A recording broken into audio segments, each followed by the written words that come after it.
stops us in our tracks. Bravely we prove in our striving, trudging together each day. Where there's a will, there's a way.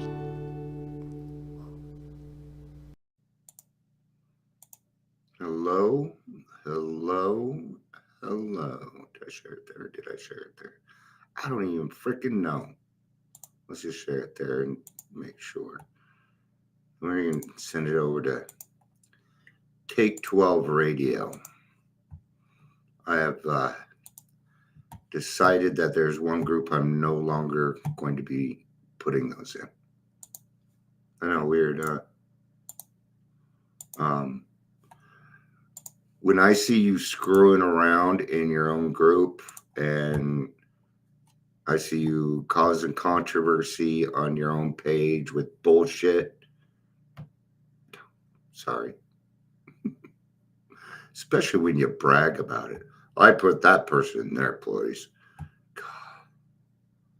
You know, if my life was built on the competition of putting people in their place, gosh, I'd be rich. So, you know, I was thinking earlier, I'm like, maybe I'll just start telling people what they want to hear instead of what they need to hear, and get more people. Yeah, that is not gonna fly, is it? I apologize for the background. Not really. I just know people wonder. I'm, I do think I have ADHD because I'm never satisfied with the room. But it doesn't look right. So I'm gonna make this room so when I walk into it, I feel good.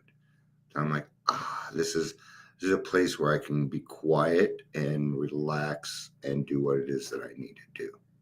So my mom gave me some dragon curtains, so I'm putting them up, and then I'm gonna move my desk, and I'm gonna make that my backdrop. Why not? So it's not what you got, but it's what you give. It's a Tesla song. I'm not going to use the words to it. But there is one line that, because it's a love song, but there is one line in there that I really like. And he says, it's not what you got, but the life you live. The life you live. What kind of life are we doing? Do we have our lives on a give and take basis? Are we giving away what was so freely given to us? Are we doing that? Right? Because who I am in my own view is different than your view, right? It's different. You probably see me differently than I do, which is okay. It's a matter of perception and where you're at. I'm not really going to get into it because I don't know enough. So I'm not going to get into that.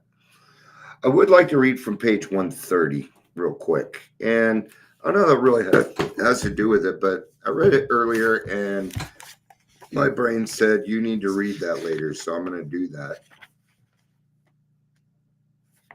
I'm a recovered alcoholic, so I can use my brain, right?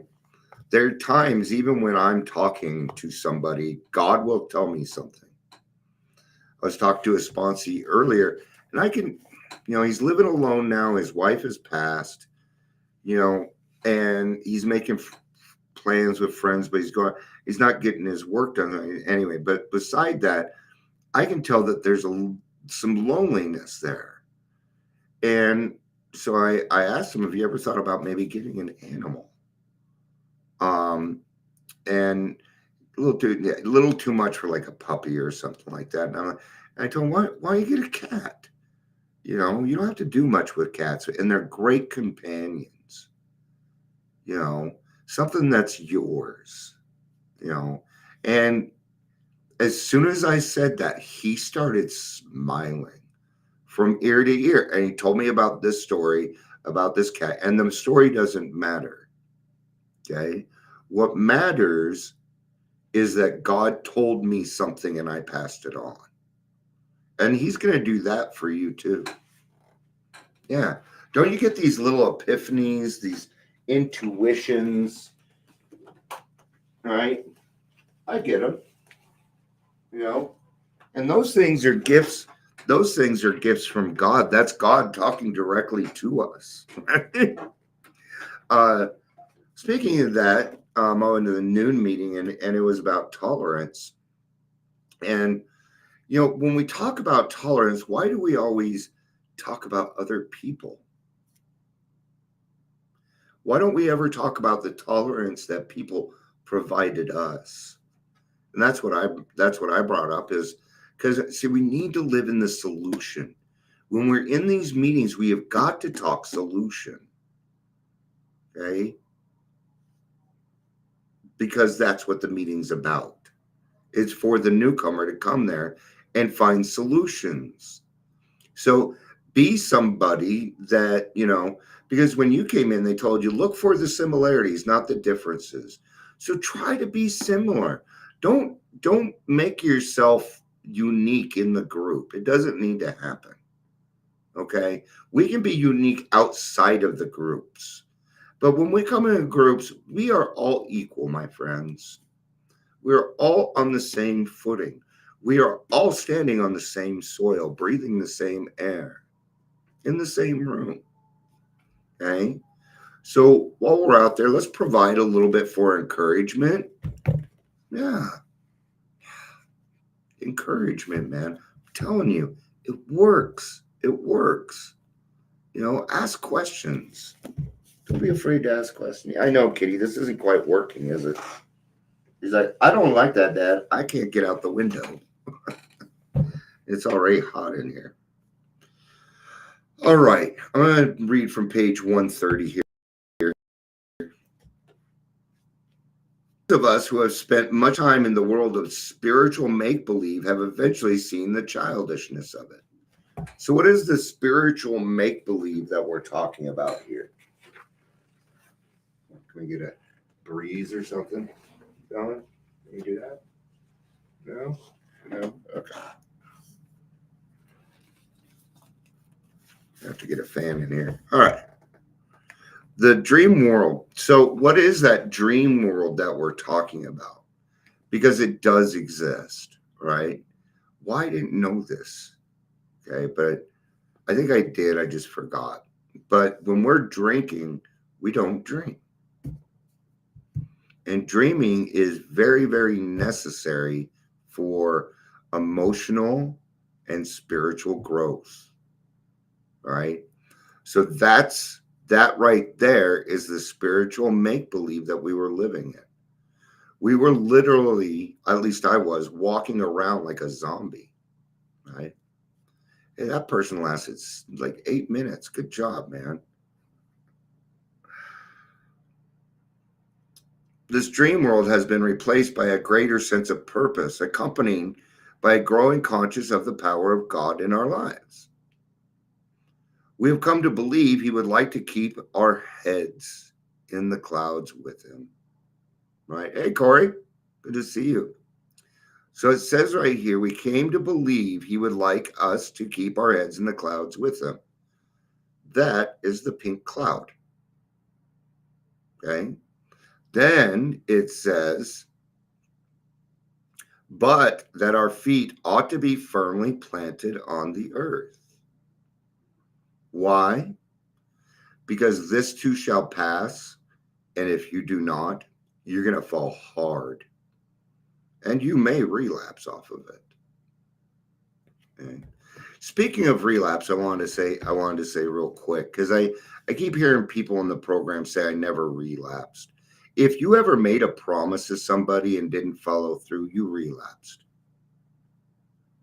You don't need to be in AA as a requirement to relapse. Sorry. We all relapsed. Be honest with yourself, please. Don't run around saying you didn't have any relapses. That's not true. Okay? A lot of old timers like to say that. I didn't have a relapse. Fuck, you didn't.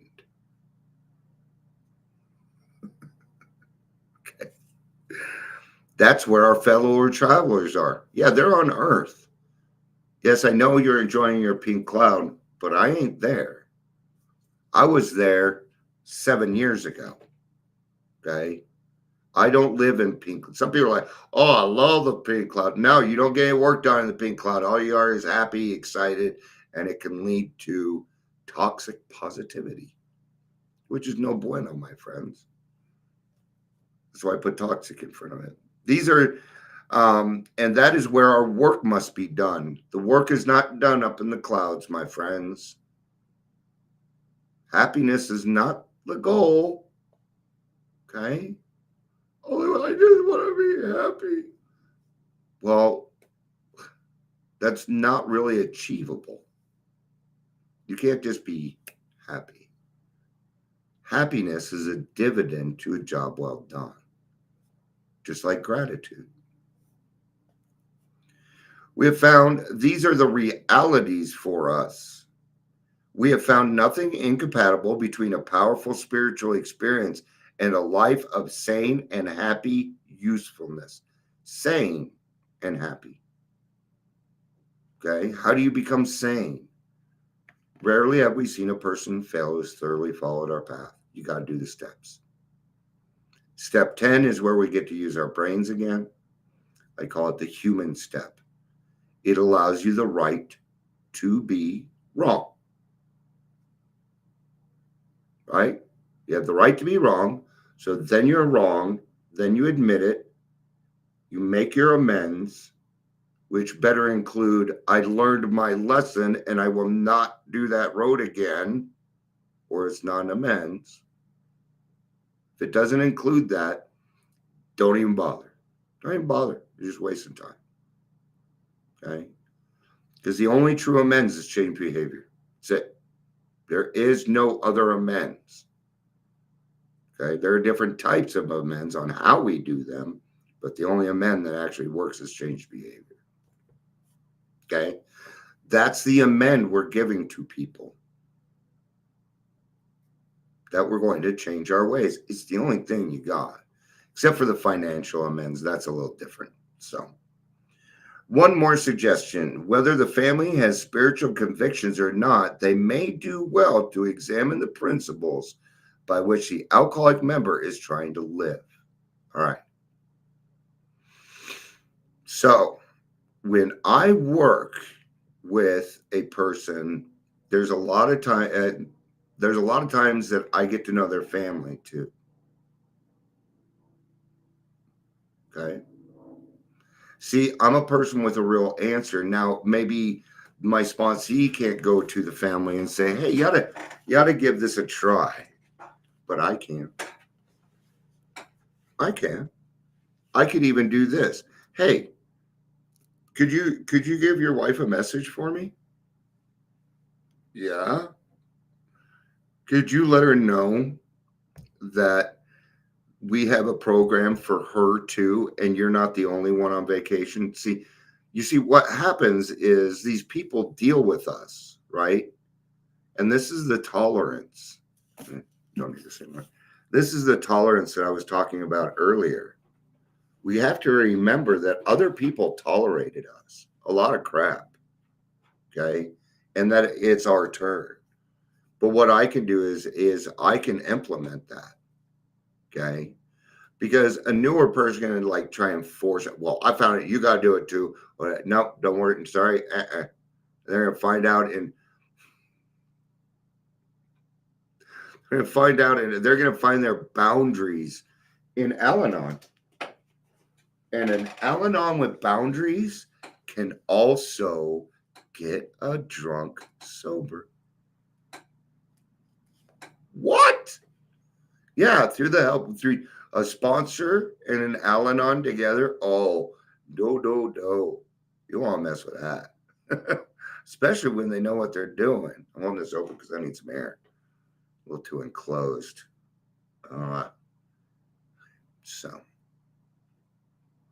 So just think out, right? So you're going to go to treatment. Yay, you get a 30-day vacation. They still got to deal with fucking life, man. Where's their vacation? Where's their 28 days where they can go, all right? They don't get that, do they? Okay. So we tend to think that, we get sober. Okay. Now, if I just went off and did all this stuff, what about my family, man? No, my first job is in my family, my community, my neighbors. That's where I got to do it, right? My friends. And I have to be a good example for every single one of them. Or I cannot go up to them and say, you probably shouldn't do it that way, right?